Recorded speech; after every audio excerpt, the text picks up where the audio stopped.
Welcome everyone, and thank you for joining us today for what I think is going to be a really exciting conversation at the intersection of several big retail media trends in our industry. I'm Russ Derringer, founder of Stratably, where one of our key missions is to really help brands navigate the rapidly evolving digital landscape, right? We know that staying on top of the latest solutions and technologies can feel very overwhelming to a lot of leaders inside consumer brands. It's my whole job, it's my team's whole job to do that, and we feel overwhelmed, let alone if you're operating inside a big consumer brand. So there's always something new. It's not always clear what's truly valuable.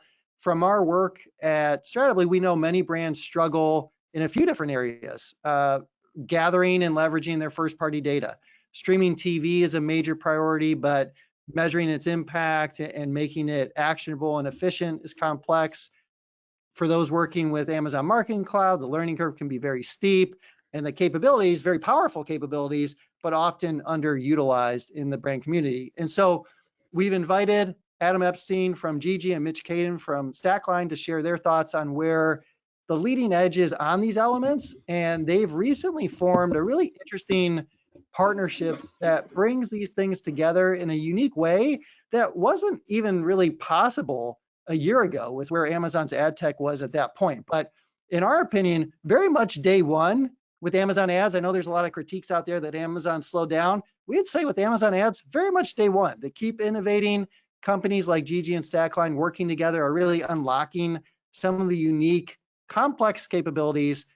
And this is a very fast moving area. So I'm thrilled to have Mitch and Adam here today to discuss not only the state of the market in streaming and first-party data and measurement, but also, why they're partnering, what that can unlock, that sort of thing. Again, all with the goal of just shining a light on what's possible with retail media. So, Mitch, Adam, welcome and thanks for being here. Thank you, Russ. Thanks, Russ. Yeah, well, let's just get into it. Let's do some introductions. We'll start with you, Mitch. Just give us a little bit of introduction about yourself. Tell us what Stackline does for those unfamiliar, and then what makes your platform unique. Yeah, definitely. So I'm Mitch, one of the co-founders of Stackline, led the product team for a number of years and recently transitioned into partnerships. Stackline, we're a retail intelligence company. So we focus on helping brands and manufacturers to leverage data to make more intelligent business decisions. And so the data that we provide, it's a whole host of data, a lot of competitive intelligence and retail media optimization for scenario planning and ops planning, as well as shopper insights. And so that shopper insights part is really what led the connection between Stackline and Gigi. Excellent. Adam. Hey, Adam, co-founder and CEO of Gigi. Gigi helps brands and agencies buy and measure Amazon streaming TV ads. So we sit on top of two Amazon products, the Amazon DSP and Amazon Marketing Cloud, in which we allow any marketer to build audiences using Amazon Marketing Cloud just as easily as they can with any DSP audience, and measure downstream outcomes after seeing a streaming TV ad. So we believe that we're in an era of measuring outcomes, and even brand investments no longer want to be measured on reach and frequency. And we enable any one of our customers to measure not only sales, but sales on a variety of different attribution models, and then the effect that streaming TV ads have downstream advertising performance and retail performance on Amazon and first-party channels. We've also built this really cool product that we call the Gigi 1P platform, which is a host of tools, data miles, and queries that allow any marketer to onboard first-party data into a collaboration with Amazon Marketing Cloud with three central tenets in mind. One, doing so in as private and secure way as possible, doing so with as little friction as possible, and doing so with capturing as much rich transactional first-party signals as possible. And I'll end with that last point because I think that's what brings us here, is some very, very rich transactional first-party signals that created a union between Mitch and I and our respective companies. I love it. Before we get into the partnership, I did want to do a little bit of a state of the industry on a couple of areas. So, but with those intros, we're really, you're combining a lot of these big topics. But before we get into the partnership piece, maybe Mitch, can you talk to us a little bit about where are brands at today with their own first-party data, with leveraging Stackline's first-party data, but just give us a little bit of a sense. Do they have it?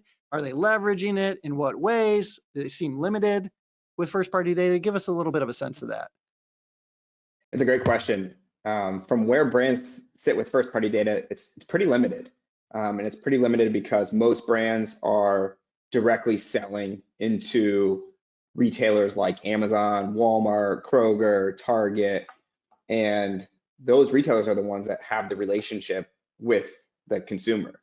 And about 4 or 5 years ago, when we set out on this entire like Shopper OS platform that we've built, that was really the missing piece. And this is what we kept hearing over and over again from our clients, was the inability to be able to connect directly to their consumer and know who their consumers are, their buying preferences, demographics, how frequently are they purchasing from brands, and when are they transitioning to other competitors. And so that led to a lot of the development and engineering work that we've done at Stackline. And and over the past couple of years, I think they're slowly starting to recognize the importance of it and making those investments to better take advantage of the limited first-party data that's out there. But certainly a huge opportunity, and I think going to be a really emerging part of the industry as we look into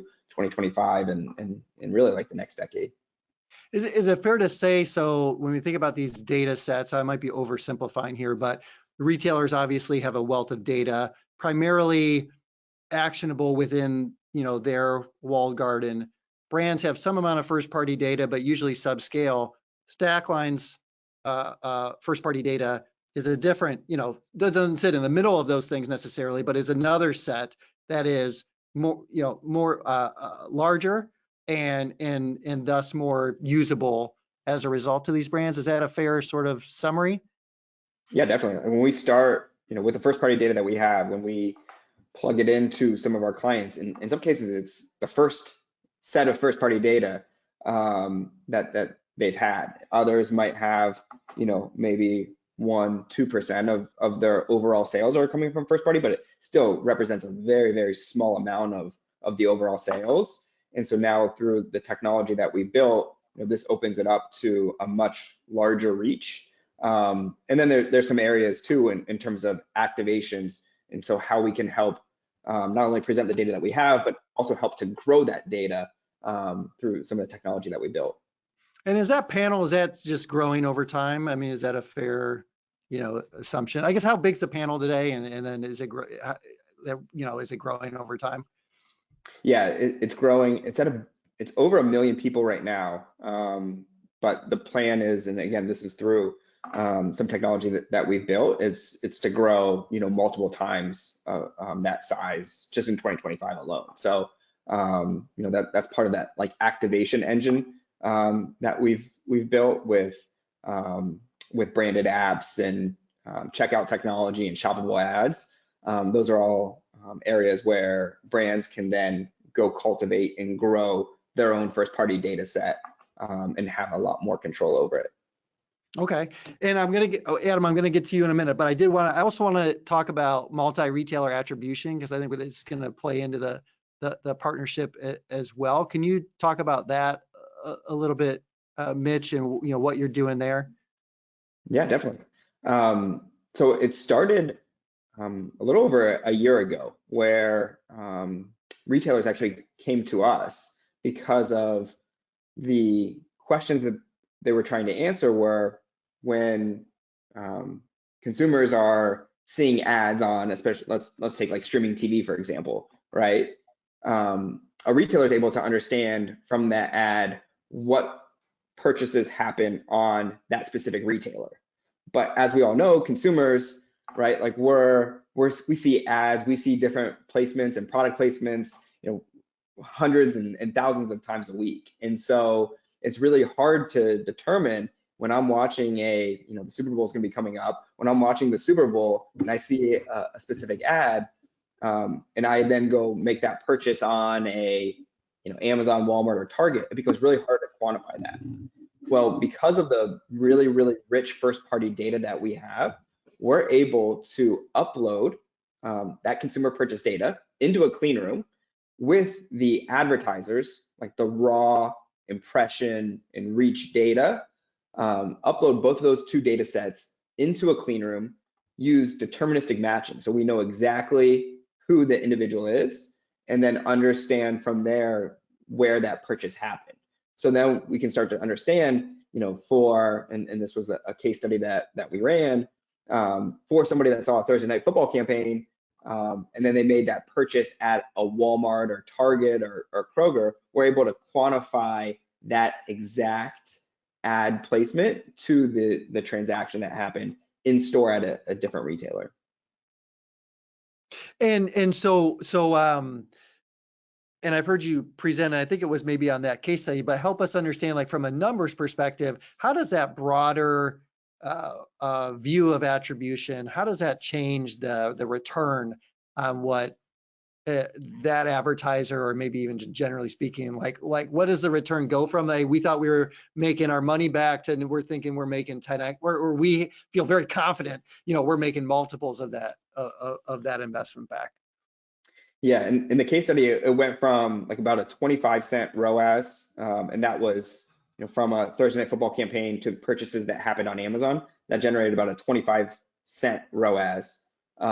Once we layered in all the purchases that happened in store across all the retailers, like the Walmarts and Krogers and Targets, it went up to over $8 ROAS. And that's one metric. Like we're also able to show how that impacts household penetration. We can also show the correlation between like reach and impressions, the number of impressions that a user sees, and what's the likelihood that they're gonna make a purchase, again, across any retailer. And we're also able to finally quantify like how many of those consumers were actually new to brand. So not just new to brand on a specific retailer, but new to brand across all of the retailers, which is really like that holy grail metric when you start thinking about like incrementality. Yeah, a lot of like in our work, we're doing a retail media benchmark right now. We know new to brand is an important metric that has become more popular over time, but certainly a real limitation if it's new to brand within a given retailer. And the first question is like, well, is this taken from another retailer, and then thus how much should we try to encourage that or not, and how do we invest? And it just creates a lot of challenges. So, but ultimately you're trying to bring visibility across a much broader landscape through this multi-retailer attribution tool. Yeah, you're exactly right.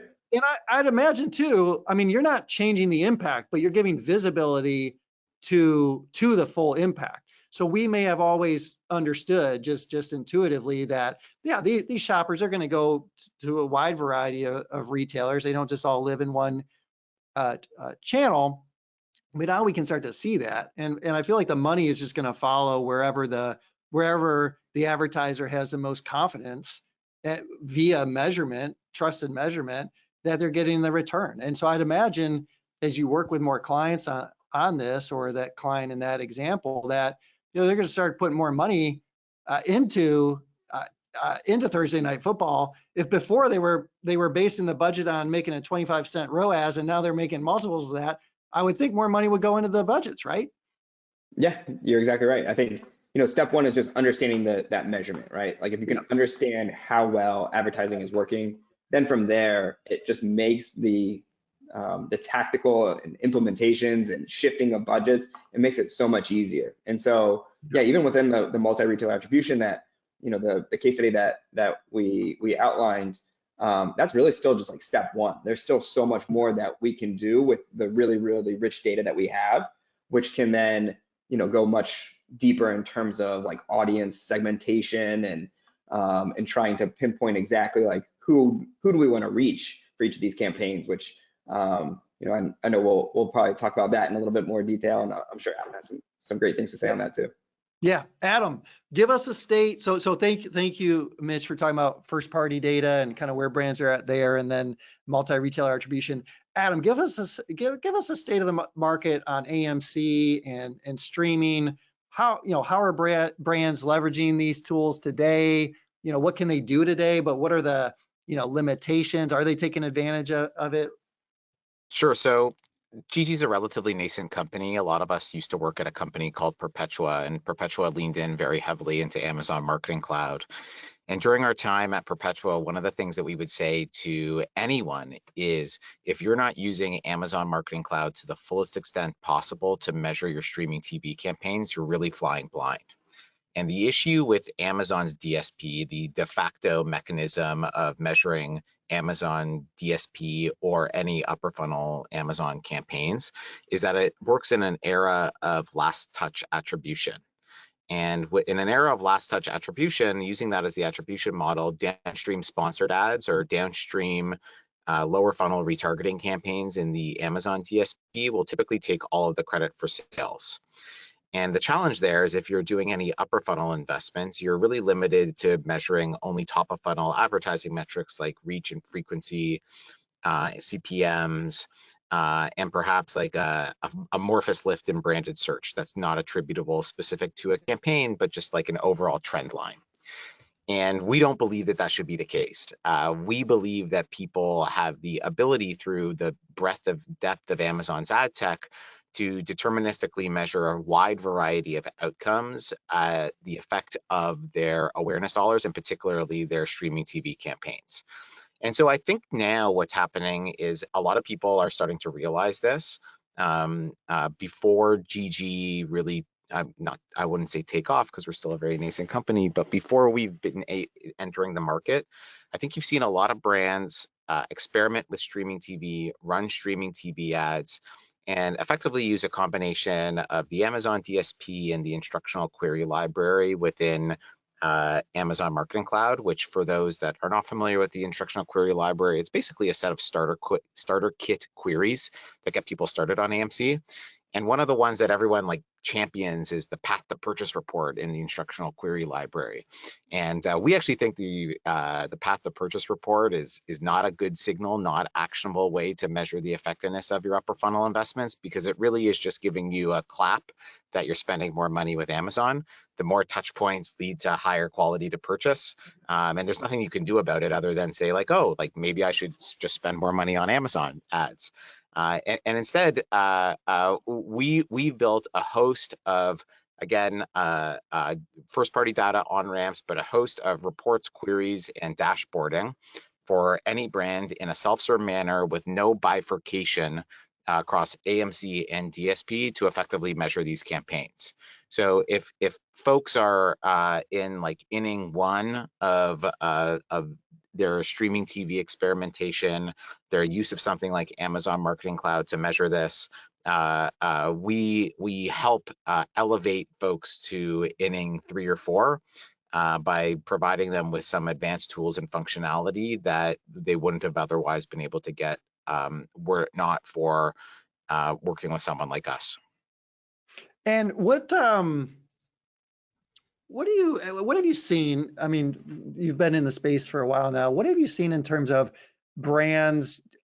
I feel like awareness of AMC is much higher today. I think that's without a doubt. Sure. But utilization of it, certainly to the full extent, is a rarity, even as we sit here in 2025. Would you agree with that? Do you think that's changing anytime soon? I feel like with solutions coming to market like yours, is that's gonna help.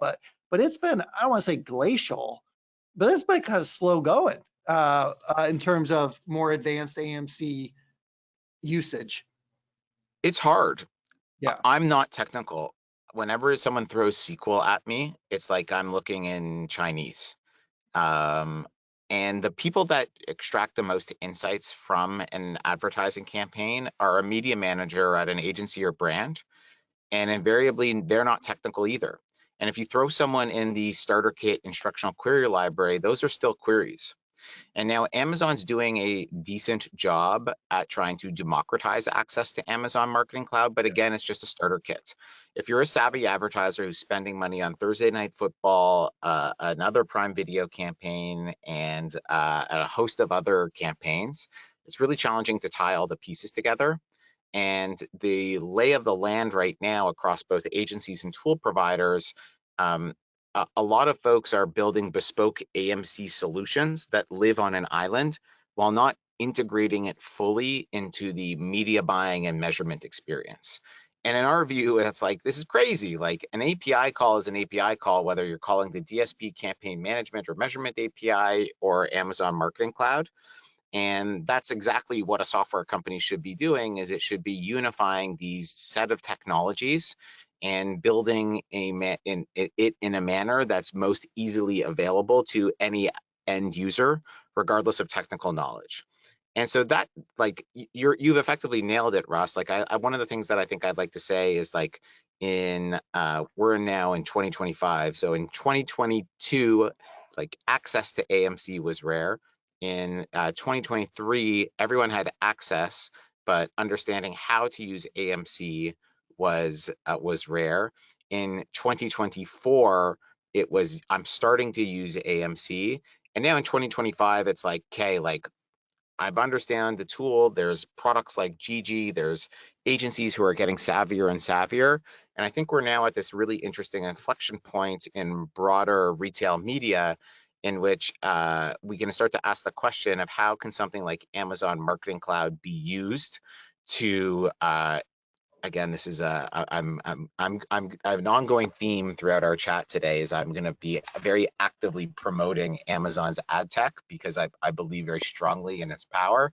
How can Amazon Marketing Cloud be used as a very powerful tool to tie all of my media together and all of my sales together? And I think that that's a good inflection point for us to begin chatting about, because that's where Shopper OS and streaming TV audiences and measurement can become particularly impactful. And yeah, let's get into that. I mean, what I would say, to just tie a bow on it from my perspective, is that what's interesting to me is everyone's advertising on Amazon, and most lament the fact that they keep having to spend, more and more money to be competitive, and they're like, how do we not do that? How do we get more efficient? And yet they're not able to leverage some of these tools that Amazon and then solution providers coming with. They're not leveraging these tools, and this is how you do that. So it's critical. Like, that's how you combat it, or that's one of the ways that you combat it, is to keep getting more and more efficient, and then confident that the spend over here is actually relatively very favorable compared to what your company might be doing in all sorts of other media channels. So there's just a disconnect of, like, everyone's doing advertising, but not everyone's taking advantage of the full capabilities of these platforms. So let's talk about the partnership overview. Adam, can you explain the main goals of the partnership between you and Gigi and Stackline, I should say? Sure. So as I mentioned, we built this thing called the Gigi 1P platform. And Russ, you asked Mitch how our brands have leveraging first-party data. And Mitch said they're not really leveraging first-party data. And that's specific to brands that typically work with Stackline. There are a host of brands who have a Shopify store or live in categories in which there are rich transactional first-party signals. If you live in the hard lines or soft lines category, as an example, people are in fact going to your website and transacting there as a channel for you. However, there are a lot of very large CPG brands and a lot of other brands that have a retail first strategy. One thing that I like to say is, like, you don't go to Huggies.com to buy diapers. You go to Amazon or you go to a store. And so we began chatting with all of these brands about the importance of collaborating first-party data to measure the effect of their Amazon advertising campaigns. And a lot of us would say to us, hey, we don't have first-party data. And so we wanted to help solve that problem. And the analog that I and Mitch saw is that, look, if you look at the broader retail media landscape, Trade Desk, the leading non-Amazon DSP for retail media, is taking all of this rich retailer first data, allowing any one of the marketers that use the Trade Desk to leverage retailer data in the Trade Desk at a variable pricing component, and they can use that for most of their advertising campaigns. And so what we sought to do in this partnership is effectively replicate what exists right now with retailers in the Trade Desk, albeit with Amazon and Shopper OS. And the very powerful thing there is that each one, Russ, you alluded to it, you have all of these retailers in which no one is sharing their own data. They're effectively becoming walled data gardens because none of the retailers are incentivized to share data amongst each other. And so you have all of these silos of purchases. If you want to purchase off of Walmart signals, you have to do Walmart only and measure Walmart sales only if you can. If you want to do Kroger signals, you have to do Kroger signals only. And the power of the Shopper OS data set is that you have this unification layer of the way in which people purchase across retailer, and you can aggregate that up to people's Amazon purchasing behavior for building some pretty powerful audiences. And so effectively what we offer together now is through Gigi, we are leveraging the first party data that Stackline and Shopper OS have built, in which any one of our customers can, on a variable component similar to the trade desk with other retail media first party data sources, use that first party data for audience activation and measurement. And the powerful thing here is that the people that are responsible for managing streaming TV campaigns that are most relevant for activating this data are typically agencies. And while Stackline does work with agencies, the balance of most of their customers are brands. And whereas in Gigi here, we work with agencies primarily. And so it's really aligning our various customer segments and our customer demographics with a business model that makes sense to them to extract as much value as they can from our respective products. And I think you've characterized this as multi-tenant first-party data collaboration, right? From other parts, from other videos and that sort of thing that I researched in advance, and that's a really interesting sort of development, in the space and with this partnership in particular. Yeah, isn't that a fun term? It is. I feel a little over my skis when I say it though, but I've heard you say it, so I'm going to use it. Yeah. So typically when people think about data collaboration, it's like I'm bringing my data into Amazon Marketing Cloud and I'm a brand. Whereas in this instance, we are using the leading edge of Amazon's ad tech through both AWS Clean Rooms and Amazon Marketing Cloud, in which Stackline, a brand, Amazon, and Gigi are effectively collaborating within the same data environment with our own unique set of permissions to extract the most from that data with as much privacy as possible being applied across all of the folks and stakeholders in that data collaboration. So it's pretty fun. This is exactly what the folks at Amazon had in mind when they were building things like AWS Clean Rooms, in which they wanted to build a host of tools and primitives that anyone can flexibly use across a variety of first-party data sets. And so we're really excited by the ability to enable this. I know that Mitch and the team have been leaning heavily into AWS Clean Rooms from its early days, and so have we. And I think it's fun to hear from the AWS folks when they see our partnership and they say like, hey, this is exactly what we had in mind when we built these tools. And it's great to see partners like you all making the most of it. Mitch, anything to add? Anything to add to what Adam said about the partnership?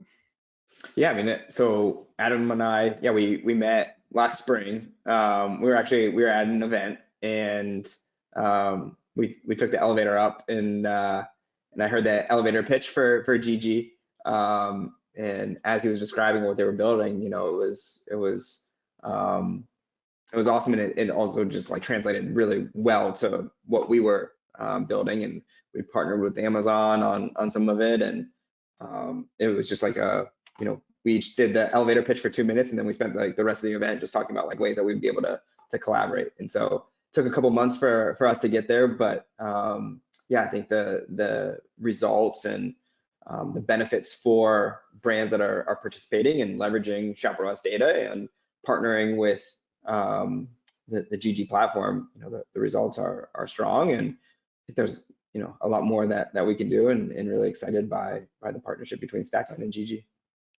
Certainly, it's a very clear use case for a brand that doesn't have much of any first-party data. But I guess, Adam, to your point as well, even if a brand has a robust, a robust set of their own first-party data, you still want to bring in Shopper OS data into this. There's advantages. You can bring in a variety of data sets, essentially. Yeah, like if you think about it, in this world of data collaboration, we've gone from the measuring a TV ad by the number of eyeballs that saw the ad and the frequency with which they saw it. And we've now gone to this world of what did people do after seeing the ad? And one of the initial big powers of Amazon advertising is that you can deterministically say, after seeing this ad, this is how people performed on Amazon.com. But Amazon.com is a limited segment of one's sales. And while there's a lot of rich signals on Amazon.com, the power of data collaboration is you should want to be able to stack as much rich first-party data as you can together to create this basket of as big of a percentage of your total sales as you possibly can. So let's just use brand A as an example, electronics company. The electronics company A has 35% of their sales coming from Amazon, 20% of their sales coming from their D2C sites, and the remaining 45% coming from retail. If brand A collaborates the 35 and 25 on Amazon and D2C, they're able to deterministically measure 55% of their sales from a streaming TV ad. And let's just assume that there's an equal distribution of STV ad exposure to sales aligned with their total sale ratios as it exists today.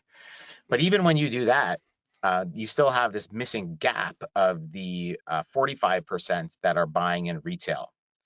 And the power of this Stackline partnership is that through the Shopper OS panel, you're able to close that gap.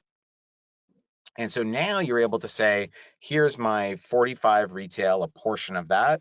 Here's my Amazon 35, and here's my 20 on D2C. And now I'm capturing basically almost everywhere a customer could potentially buy upon seeing a streaming TV ad.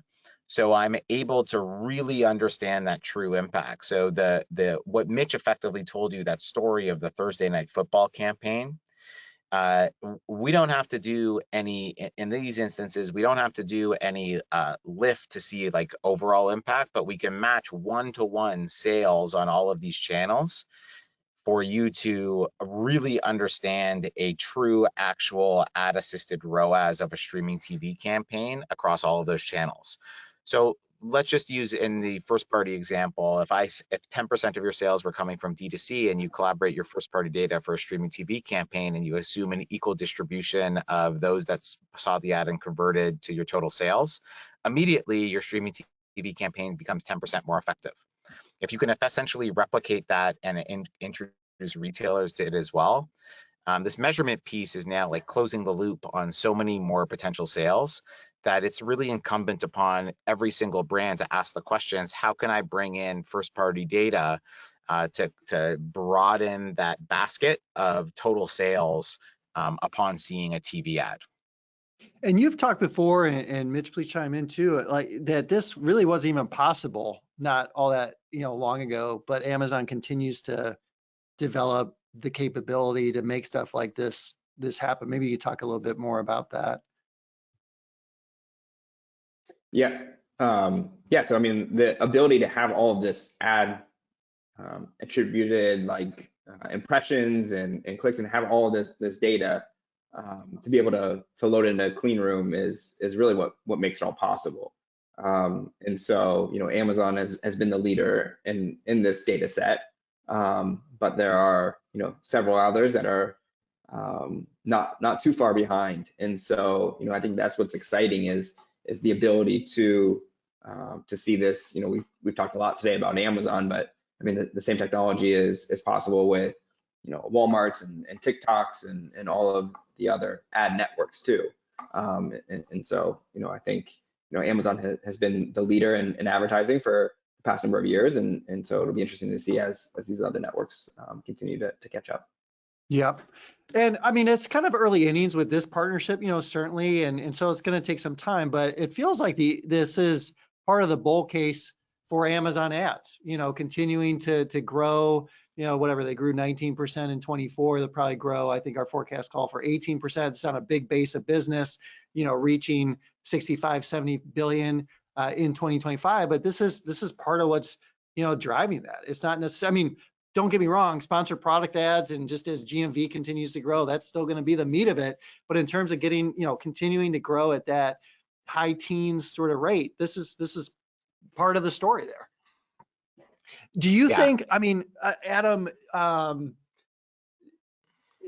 because you can start to measure like what a consumer did from a TV commercial, so not just reach and not just eyeball seeing it, but now you can start to see what they did in a very granular way.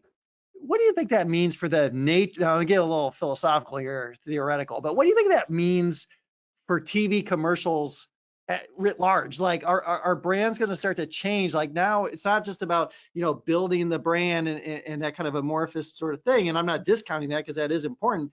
But are we going to, is it going to be like very much like direct response TV commercials? We see it to a degree with the QR codes and that sort of thing. But how do you think, like, are brands talking about that? Are brands trying to do something different with TV commercials when they work with you on this, with this capability? A few things to unpack there, Russ. So one, I think you alluded to the shoppable component, which is something that Amazon naturally is going to be the leader in. My perspective is I think shoppable TV ads are always going to be a niche marginal behavior. TV advertising and TV viewing is a laid back environment. And even as people begin to make TV ads a little bit more shoppable, I don't believe it's ever going to surpass, let's call it, 2 to 3% of total conversions coming from a one click within a TV ad. But I think the broader question that's now becoming apparent is that, and we see this all the time, is the management of budget and the management of teams that are controlling these TV budgets. And so I've alluded to this being this era of outcomes, which I believe we're in which, sure, a CMO or a brand marketer is always going to be measuring a TV campaign on reach, and they're always going to be concerned with reach. But every single marketer has a finance person to hold them accountable.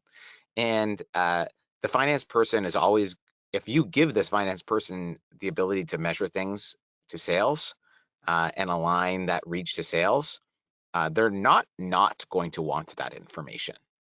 And so Much I think to the marketer's chagrin, historically speaking, but it's changing. Not necessarily. Yeah.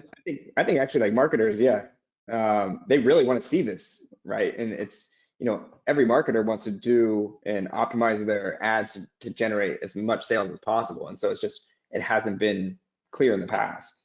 Right.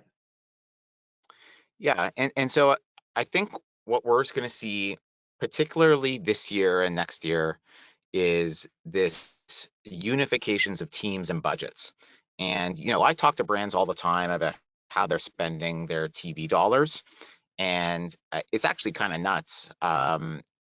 Sometimes there'll be a overall brand team, sometimes there'll be an e-com team, sometimes there'll be an Amazon team.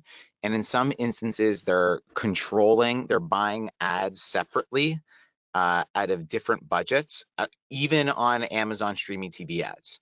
And what needs to happen in 2025 and beyond is these teams all need to talk together, and they need to align themselves on understanding where they're allocating their capital in terms of where they're allocating their budgets for TV campaigns.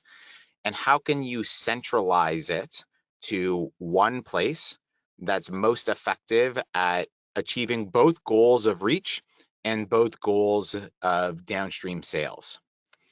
And that's not necessarily happening at the moment, but I believe that can happen.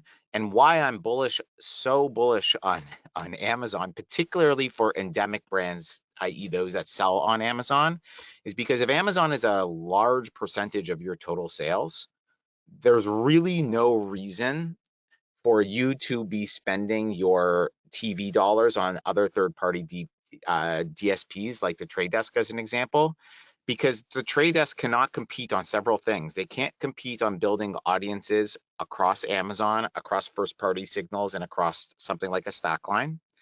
They can't access Prime Video inventory, and Amazon can compete by far better than any one of these other third-party DSPs. And then the thing that people aren't talking about, that's like the not so dirty secret for whatever reason about Amazon's ad tech, is that you can actually target and serve ads on other premium third-party inventory using the Amazon DSP.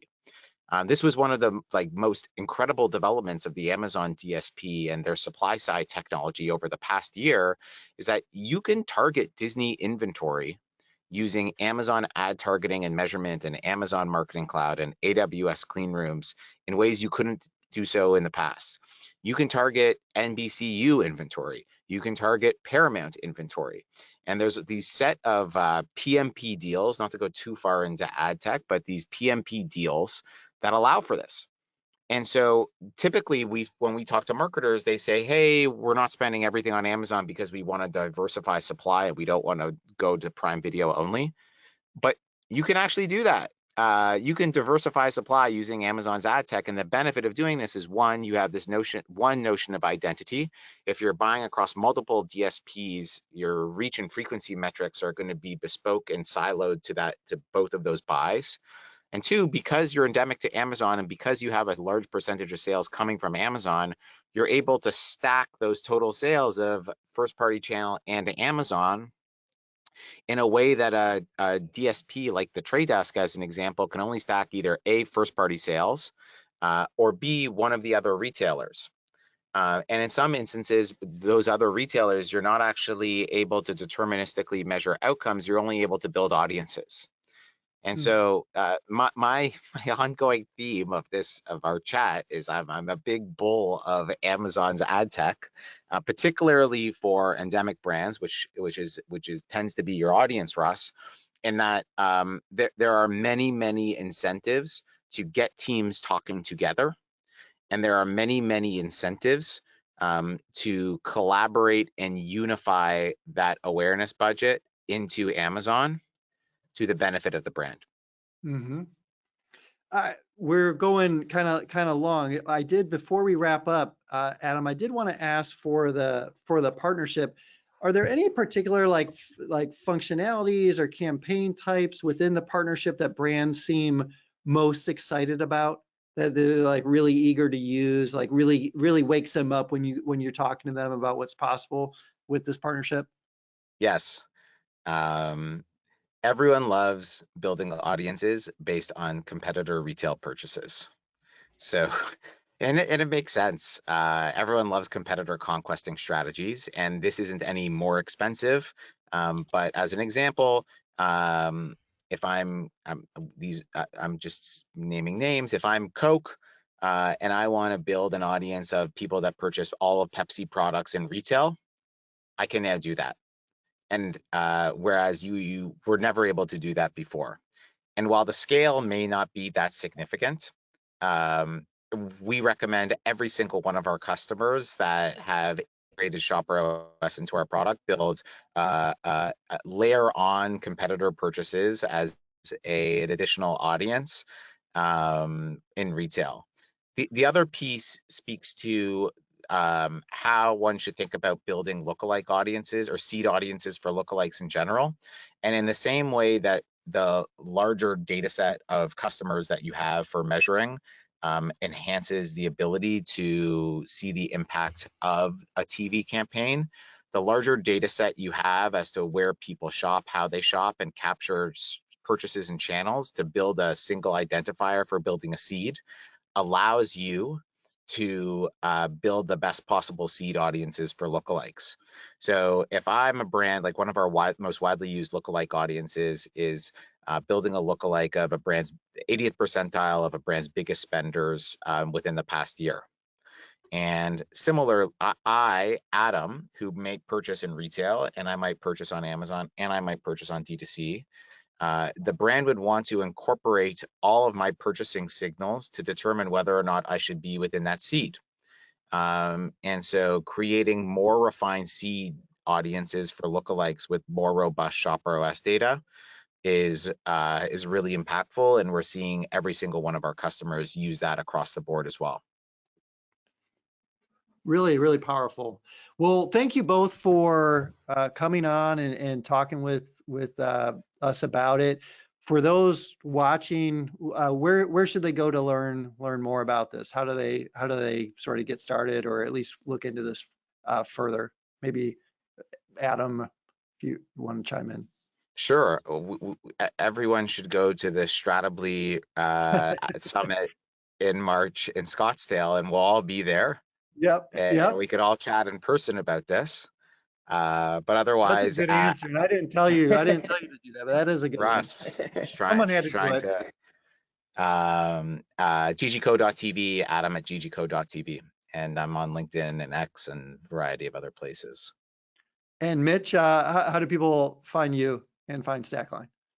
Yeah, stackline.com, and then same. I'm on LinkedIn, and emails mkaiden@stackline.com. So feel free to reach out. Love to talk more. Great. Well, thank you both. I've known, Adam, I've known you since your Perpetua days. Mitch, I've met Michael back in 2015 or something like that. Really cool when I heard about this partnership, and really just amazing. I mean, you go back 10 years and what we were talking about with Amazon advertising, and now, I mean, you really got to be in the weeds here and experience to even follow some of these sentences. So it just keeps getting more complex, and it keeps giving brands, more opportunity, I think, to differentiate themselves from their peers that aren't able to use some of these capabilities that are only becoming possible in the not too distant past. So thank you both for coming on and talking about it, and we'll see you again soon. See you at the event, I guess. Take care. Thanks, Russ.